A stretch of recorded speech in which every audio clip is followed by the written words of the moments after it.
শোনো, জীবন সবসময় তোমার পরিকল্পনা মতো চলবে না। প্রিয় মানুষ হারিয়ে যেতে পারে, স্বপ্ন ভেঙে যেতে পারে, কিন্তু এর মানে এই নয় যে সব শেষ। আজ তোমাকে একটা সত্যি জিনিস বুঝিয়ে দেবো। তো ভিডিওটা শেষ পর্যন্ত দেখতে থাকো আর কথাগুলো মন দিয়ে শুনবে।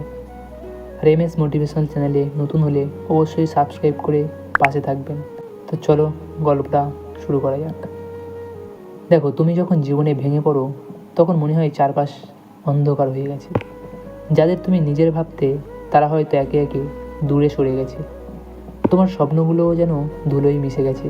তখন মনে হয় হয়তো হাল ছেড়ে দেওয়াই সহজ, কিন্তু ঠিক এখানেই তোমার পরীক্ষা শুরু।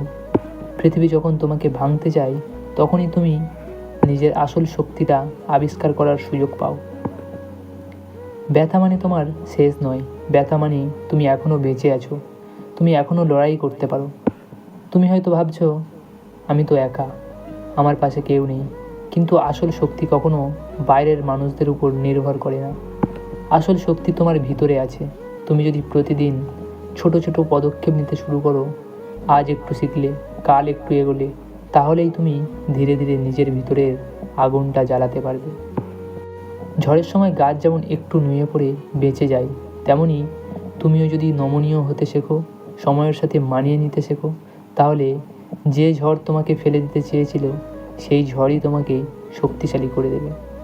আর শোনো, যারা তোমাকে একসময় সন্দেহ করেছিল বা তুচ্ছ করেছিল, তাদের প্রমাণ দেওয়ার জন্য নয়, বরং নিজের জন্যই এগিয়ে চলা জরুরি। কারণ সুখ বা শান্তি বাইরের জগতে নেই, ওটা তোমার মনেই লুকিয়ে আছে। তোমার মন যদি শক্ত থাকে, বাইরের কোনো ঝড়ই তোমাকে ভাঙতে পারবে না।